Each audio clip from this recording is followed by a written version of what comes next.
Assalamualaikum warahmatullahi wabarakatuh. Hai teman-teman, ketemu lagi nih bareng aku Aidia. Di podcast kali ini aku ditemani dua orang temanku dari anak psikologi Unisa. Kalau kata pepatah sih tak kenal maka kata sayang ya teman-teman. Mari kita kenalan dulu. Halo semuanya, kenalin nama aku Fahira Mufal Khairina. Aku dari Psikologi Angkatan 2023. Halo semuanya, aku Rosita dari Psikologi Angkatan 2023. Wah keren ya, kalian gimana nih kabarnya hari ini? Alhamdulillah nih Kak, baik banget. Lagi suasana hatinya lagi bagus. Alhamdulillah baik, cuma lagi dingin aja sih.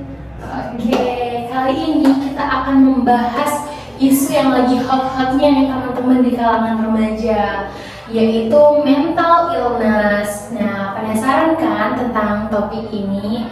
Tetap stay tune di podcast kita ya. Oke, langsung aja kita berbincang seru tentang podcast kita hari ini.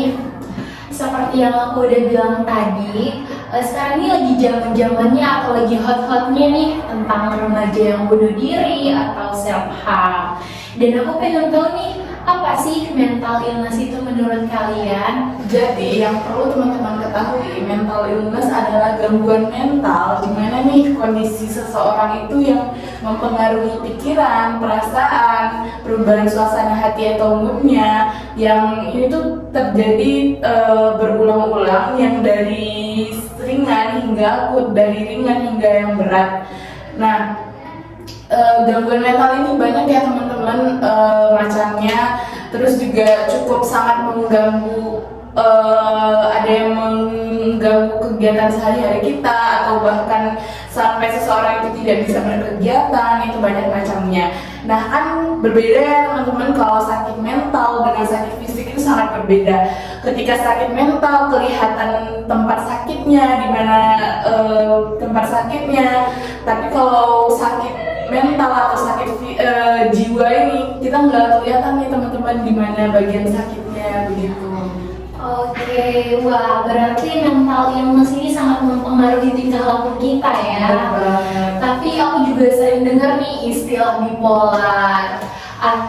Itu apakah termasuk ke dalam mental illness atau enggak? Teman-teman, bipolar itu di mana gangguan mental, gangguan jiwa yang penderitanya itu mengalami perubahan mood, kemudian sedih, kemudian kecemasan, kemudian banyak hal lainnya, gejala-gejala yang dialaminya. Nah, penyebab bipolar ini tuh sampai sekarang itu belum pasti ya, penyebab pastinya itu apa. Namun adanya kombinasi antara faktor keturunan, lingkungan, kemudian perubahan struktur dan senyawa yang kimia yang ada di otak gitu teman-teman.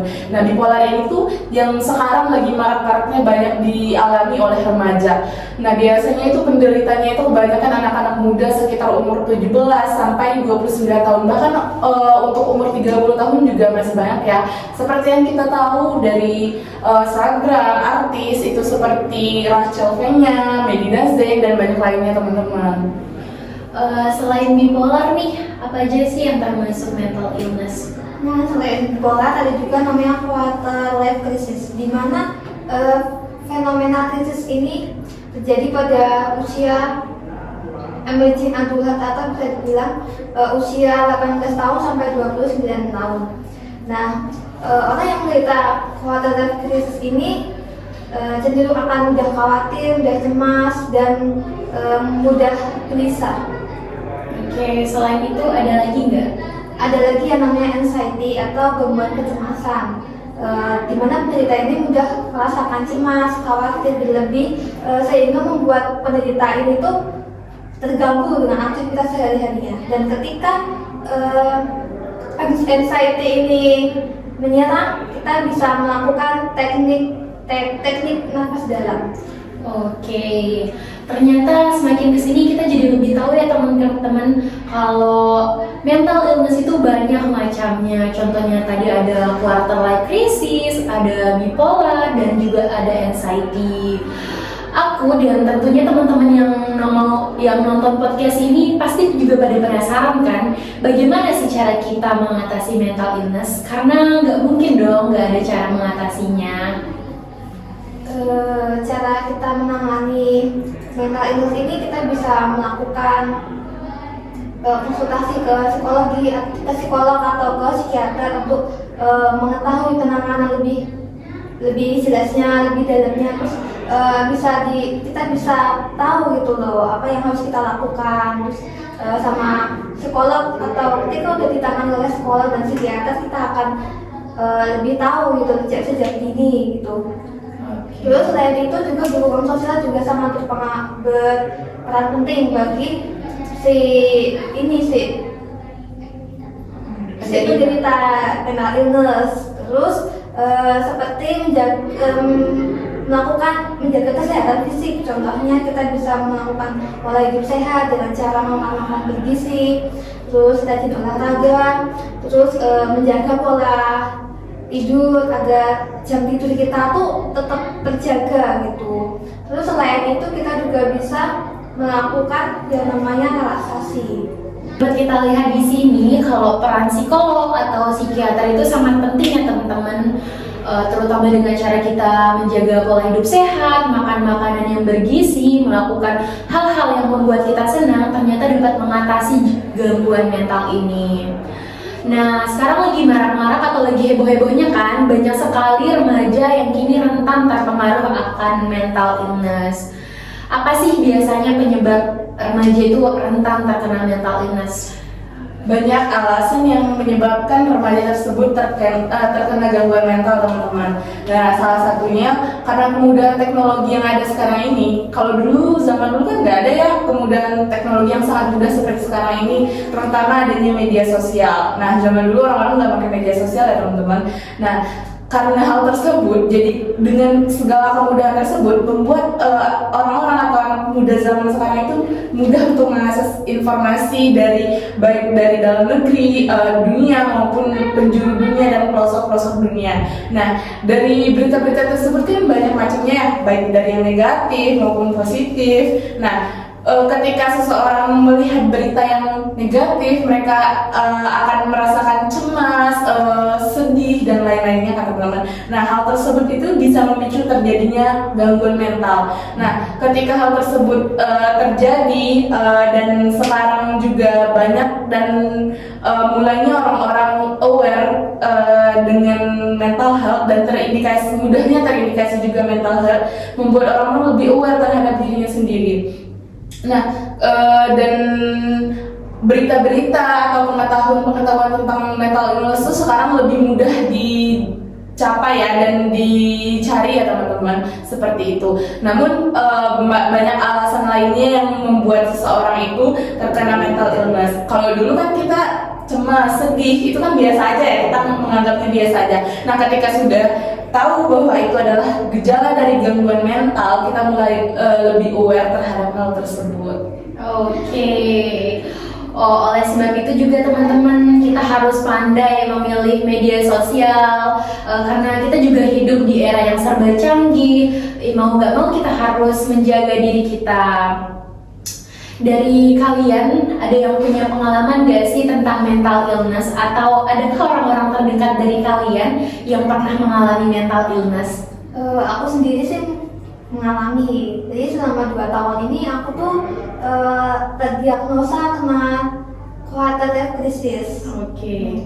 Dimana aku tuh ngerasa tuh kayak gampang cemas, kayak gampang khawatir, gelisah, terus kayak bimbang gitu dengan masalah hidup, contohnya cita-cita, masa depan, karir atau apa ya, kayak nilai gitu loh, aku nilainya gimana ya, aku nilainya berapa gitu tuh. Kadang sesuatu yang belum harusnya untuk aku pikirin tuh udah aku pikirin gitu, kayak lebih ke cemasnya itu, lebih ke takut, cemas kayak gitu.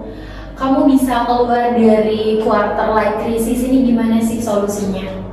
Awal-awalnya sih aku itu ngerasanya tuh nggak terganggu sih sama ini quarter life crisis, karena aku sendiri juga kayak mungkin biasa aja sih, kayak overthinking biasa, terus kayak begadang ya udah biasa, terus aku mikirin hidup tuh juga udah biasa lah. Tapi semakin lama aku kayak merasa keganggu dengan adanya overthinkingku ini, terus akhirnya aku memutuskan untuk ke psikolog. Oke, terus Nah, di psikolog itu aku langsung tuh kan ditanya-tanya itu di sana apa aja yang aku rasain selama ini. Terus aku ngerasa 1 bulan ini kenapa aku merasa kayak lebih banyak bingung, kayak lebih banyak, karena kan karena banyak pilihan ya, jadinya kayak takut untuk memutuskan sesuatu, untuk kasih keputusan, terus bikin apa sih aku harus ngapain, terus kayak misalkan ada sesuatu yang harus aku pilih, aku takut untuk gagal, takut untuk gagal duluan, padahal belum aku coba. Terus setelah aku coba ya emang aku bisa gitu loh, cuman yang ngeganggu itu tuh ya karena takut duluannya itu. Terus akhirnya sama psikolog aku diagnosa kena quarter life crisis. Ya. Oke. Nah, sebagai anak psikologi ini bagaimana sih cara kalian menghadapi permasalahan dari kehidupan yang kalian jalani? Tentunya berat ya jadi anak psikologi, apalagi harus berkecimpung di dunia mental health setiap harinya. Bener banget nih teman-teman. Jujur ya, sebenarnya sedikit berat sebagai mahasiswa atau anak psikologi. Nah, ketika kita sudah paham tentang mental health, kita paham tentang boundaries dan batasan kita, agar kita tidak terkena penyakit mental, agar kita lebih bisa mendahulukan diri kita sendiri. Sedangkan orang-orang di sekitar kita belum terlalu paham dan belum melek akan mental health tersebut. Itu yang membuat sedikit sulit dan berat rasanya. Nah, ketika aku mengalami masalah atau menghadapi masalah, aku coba untuk menerima masalah tersebut, dan aku coba untuk menerima emosiku akan reaksiku terhadap masalah tersebut. Ketika aku sudah bisa melakukan hal tersebut, aku coba untuk mencari solusi dan mencari cara untuk bagaimana nih cara buat masalah ini tuh bisa selesai, bisa beres gitu. Nah, aku bakal coba buat cari solusinya, aku bakal selesaiin. Jadi ketika kita dapat masalah, cobalah untuk tenang terlebih dahulu. Kita kasih ruang untuk diri kita untuk coba mencerna. Nah, agar tidak terjadi hal-hal yang tidak terduga nantinya. Oke, kalau menurut Rosita nih gimana sebagai anak psikologi? Kalau menurut aku sih dengan cara mungkin aku lebih ke melakukan muhasabah diri, kayak diri dulu. Terus kayak yang biasanya aku style sosmed itu ya udah coba untuk jangan main HP dulu, jangan buka sosmed dulu, atau karena sosmed itu kan memicu kita untuk khawatir ya, kayak kita tuh jadi overthinking gitu. Terus coba untuk kita ini tuh ngomongin apa sih yang sebenarnya kita butuhin gitu. Terus mungkin dengan cara kita tarik nafas dalam-dalam kalau pas kita lagi khawatir atau cemas atau takut, kayak gitu kita coba untuk relaksasi dengan cara kita tarik nafas dalam-dalam. Terus dengan cara kita mendengarkan musik relaksasi mungkin, atau bisa kita dengan cara menyatu dengan alam, kayak keluarlah kita kemana gitu, kayak kita menikmati alam gitu. Healing gitu ya sih kayak gitu. Wah, keren juga ya nih pengalaman-pengalamannya teman-teman. Nah, teman-teman, kita udah masuk nih di sesi pertanyaan terakhir. Nah, kita sebagai sesama remaja nih juga butuh dong yang namanya support atau motivasi. Nah, apa sih motivasi dari kalian untuk para remaja kita saat ini? Kalau itu wajar teman-teman, karena dunia ini emang berat ya, benar banget ya. Ketika sudah puas mengeluh, maka sadarilah ada hidup yang harus dilanjutkan. Walaupun mengeluh itu sebenarnya tidak mengurangi beban sama sekali teman-teman. Tapi ketika hal tersebut terjadi, coba renungkan dan berterima kasihlah sama diri kita sendiri karena sudah bertahan dan jalan jauh sampai saat ini. Nah, teman-teman, selalu ingat ada orang-orang yang sayang dan tulus kepada kita yang ada di sekeliling kita. Jadi jangan pernah berpikir untuk mengakhiri hidup ya teman-teman. Kalau dari Rosita nih, motivasinya apa untuk anak-anak muda kita zaman sekarang? Nah, kalau motivasi dari aku yaitu pikiran kita adalah magnet kita sendiri. Jika kita memikirkan hal-hal yang baik, maka keberuntungan yang akan kita dapatkan. Tetapi jika kita memikirkan keburukan, maka masalah yang akan kita dapatkan. Nah, kita tidak akan mendapatkan kebaikan selama kita masih memikirkan hal-hal yang tidak positif. Oke, sebelum aku tutup podcast ini, aku juga punya motivasi nih untuk semua orang yang nonton podcast ini. Kalau kita capek, kita bisa istirahat. Kita masih bisa hidup untuk orang-orang yang kita sayangi. Kita punya banyak potensi dan kesempatan untuk kita menjadi lebih baik. Karena hanya diri kita yang mampu mengubah diri kita sendiri. Tepuk tangan dulu untuk kita semua. Oke guys, nggak kerasa ya kita udah di ujung waktu, udah ngobrol banyak tentang mental illness yang tentunya seru banget.